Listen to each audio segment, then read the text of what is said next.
वो ये है कि कहीं ना कहीं भ्रष्टाचार तो है नगर पालिका, मैं इसको स्वीकार करता हूँ। नजूल पे रहने वाला वोट देने का अधिकार रखता और नजूल पे रहने वाला चुनाव नहीं लड़ सकता। जो विकास कार्य कराए गए हैं उसमें कई ऐसे काम हैं जो काबिल तारीफ हैं कि ये एक खाली चुनावी मुद्दा है। नमस्कार, सुरागी लाल न्यूज़ चैनल में आपका स्वागत है। सुरागी लाल न्यूज़ चैनल जो कि चुनावी दंगल निकाय चुनाव हमारा चल रहा है, उसको लेकर आज रामनगर में मौजूद हैं।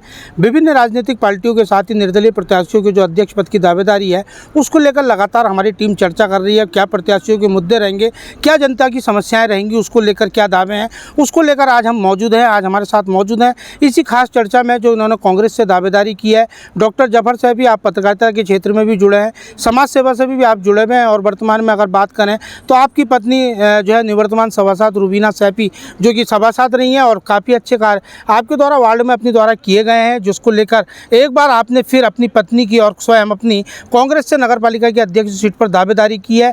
हमारे साथ मौजूद हैं डॉक्टर जफर साहब। हम बातचीत करेंगे कि रामनगर में, क्योंकि 5 साल का आपका कार्यकाल भी नगर पालिका में रहा है, तो कहीं ना कहीं आप जो है नगर पालिका में जनता की समस्याओं से लगातार रूबरू हैं, तो किस प्रकार की समस्याएं रही हैं और यदि पार्टी ने टिकट आपको या आपकी पत्नी को दिया तो क्या मुद्दे आपके जनता के बीच रहेंगे। बहुत बहुत स्वागत है डॉक्टर साहब। और नगर निकाय चुनाव नज़दीक है, अध्यक्ष पर सामान्य सीट हो चुकी है रामनगर में, आपने भी दावेदारी की है, आपने अपनी पत्नी की भी दावेदारी कांग्रेस से की है, तो क्या मुद्दे आपके जनता के बीच रहेंगे। पहले तो मैं धन्यवाद अदा करूंगा राजीव अग्रवाल जी और आपके सुरागी लाल की टीम का पूरा, क्योंकि मेरी वाइफ की दावेदारी महिला सीट आरक्षण के मद्देनज़र मैंने यहाँ से दावेदारी की है और बतौर समाज से भी मैंने अपनी दावेदारी कांग्रेस से की है। देखिए, क्योंकि 5 साल मेरी वाइफ यहाँ सभासद रही है, हमने बहुत करीब से जो है जनता की समस्याओं को देखा है। जो सारे ही मुझसे पहले वक्ता मेरे साथी नजूल भूमि की बात कर रहे हैं, तो मैं आपको बता दूं कि जो रामनगर में नजूल की जो सबसे बड़ी समस्या है वो हाई कोर्ट में मामला विचाराधीन है और जो नजूल की ज़मीन फ्री होल्ड हो रही है तो उसमें राज्य सरकार अपनी दरें निर्धारित करती है। कांग्रेस के मुकाबले जो कांग्रेस का शासनकाल में दरें थीं वो वर्तमान में 5 से 7 गुना ज़्यादा दरें हैं, इसलिए लोग फ्री होल्ड नहीं करा पा रहे।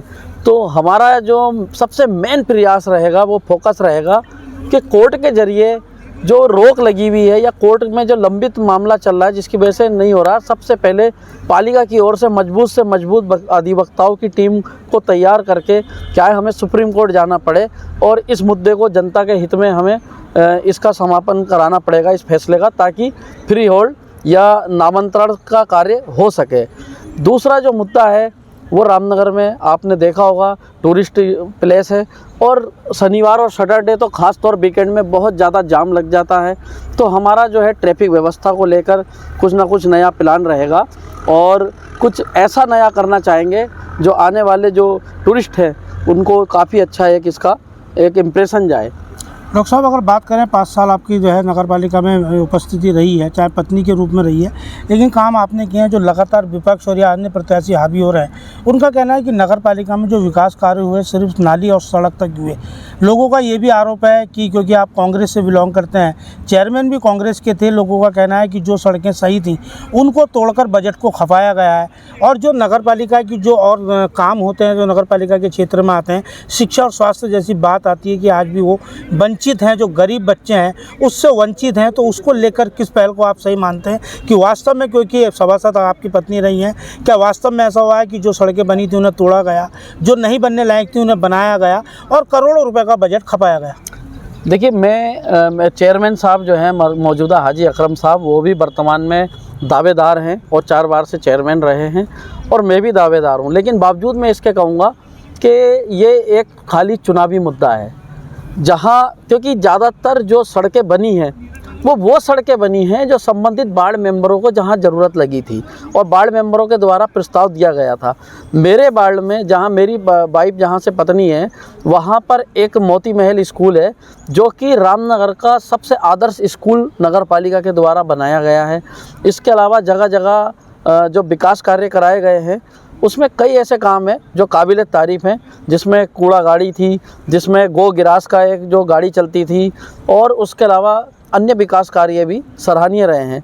ये बात और है कि जब नगर पालिका के सभासदों को अध्यक्ष के खिलाफ अविश्वास प्रस्ताव लाने की पावर होती थी तो उनका एक अपना एक वजूद होता था, लेकिन अब जो मोनोपोली होती है ये मैं इसको स्वीकार करता हूँ कि अध्यक्ष मेन पावर होते हैं और सभासदों को अध्यक्ष के रहम पे रहना पड़ता है। यदि उन्हें जनता के बीच में अपनी पेड़ बनाए रखनी होती है तो उनकी बहुत बड़ी मजबूरी है कि उन्हें अध्यक्ष की हाँ में हाँ मिलानी पड़ती है।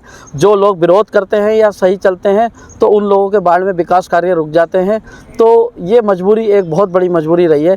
लेकिन एक मैं जो कहना चाहता हूँ, रामनगर की जो सबसे बड़ी समस्या जिसे मैं करना चाहता हूँ, मैं सरकार से ये मांग करता हूँ कि सरकार ने जो दोहरी नीति बना रखी, नजूल पे रहने वाला वोट देने का अधिकार रखता और नजूल पे रहने वाला चुनाव नहीं लड़ सकता। ये देखिए कितना बड़ा एक विडंबना है। तो मेरा जो प्रयास होगा सबसे ज़्यादा इस दिशा में होगा कि यदि कोई नजूल पे रहने वाला है तो वो वोट देने का भी अधिकारी है तो वो चुनाव लड़ने का भी अधिकारी बने। इसके अलावा रामनगर में जो हमारी महिलाएं हैं वो कुटीर उद्योग, छोटे उद्योग, जो रोज़गार है उसके लिए हम प्रयास करेंगे। रामनगर में जो कूड़ा गाड़ी का जो रेट था पहले 120 रुपये था, उसे बढ़ा के 240 रुपये कर दिया। यदि हम नगर पालिका में आते हैं तो हम वापस उसको पुनः 120 रुपये करेंगे ताकि उसकी मार किसी गरीब पे और उस पर नहीं पड़े।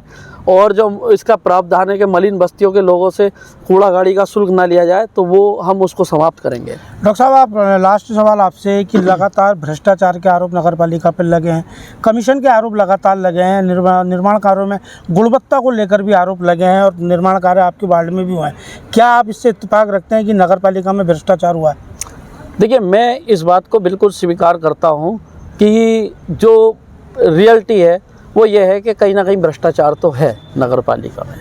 मैं इसको स्वीकार करता हूँ और मैं ये भी स्वीकार करता हूँ कि मुझ जैसे सभासद जिन्होंने इन भ्रष्टाचारों का विरोध किया तो उनको कई बार कई ऐसी परेशानियों से, धमकियों से भी रूबरू होना पड़ा कि भाई विकास कार्य नहीं होंगे। तो कहीं ना कहीं हमें जनता की अपेक्षाओं पे खरा उतरने के लिए एडजस्ट करना पड़ा। तो आप मानते हैं कि भ्रष्टाचार नगर पालिका में हुआ है? यदि आपको मौका मिलता है, पार्टी की ओर से चेयरमैन आप बनते हैं, तो भ्रष्टाचार से कैसे उभरेंगे? सबसे पहले मैं जो है भ्रष्टाचार के लिए एक अलग नीति बनाऊंगा। जो कमीशन नीति है भ्रष्टाचार की, वो नीति अलग खरीदी। सबसे मेन जो मैं आपको बताना चाहूँ, एक पॉइंट अच्छा आपने पूछा कि ज़्यादातर नगर पालिकाओं में एक समितियों का प्रावधान है जिसमें पार्षद या सभासदों को, जैसे निर्माण की समिति है, जैसे लाइट से संबंधित समिति है, तो इस हमारे चेयरमैन साहब के कार्यकाल में ये समितियों का अस्तित्व नहीं रहा। मैं जो अपने सभासद होंगे उनको समितियों में नामित करके उनकी जिम्मेदारी और जवाबदेही तय करूंगा, जनता के प्रति भी और सरकार के प्रति भी, कि जनता का पैसा के सदुपयोग हो और गुणवत्तापूर्ण कार्य हो। बहुत बहुत धन्यवाद डॉक्टर साहब, आपने बताया कि नगर पालिका में भ्रष्टाचार के लगातार जो है आरोप लग रहे हैं और आपने, क्योंकि आपकी पत्नी सभासद रही है, निश्चित तौर पर आपने बारीकियां देखी हैं और भ्रष्टाचार को आपने स्वीकार किया है। तो निश्चित तौर पर कहीं ना कहीं कमीशन और भ्रष्टाचार से भी जनता इसमें पिसी है। निर्माण कार्यों की गुणवत्ता से भी जो है यहाँ पर कई प्रकार के जो है काम हुए हैं कि गुणवत्ता जो है नहीं दिखाई गई है सड़कों में। तो आपका कहना है जनता ने चुना और पार्टी ने मौका दिया तो भ्रष्टाचार समाप्त होगा नगर पालिका से। जो वर्तमान में हालात नगर पालिका के हैं कि वार्ड सभासदों को समितियों की जिम्मेदारियां सौंपकर उनका निवारण कराया जाता था, लेकिन वर्तमान में जो चेयरमैन है उन्होंने इन समितियों का अस्तित्व खत्म किया। आपका दावा है कि यदि अध्यक्ष आप बने तो उन समितियों को पुनः जीवित किया जाएगा, भ्रष्टाचार समाप्त किया जाएगा और जो नगर पालिका की मूलभूत समस्या है, नजूल भूमि पर लोगों को वोट देने का अधिकार है लेकिन चुनाव लड़ने का अधिकार नहीं दिया गया है, इससे भी जनता को निजात दिलाई जाएगी। और आपका कहना है कि जो नगर पालिका में लगातार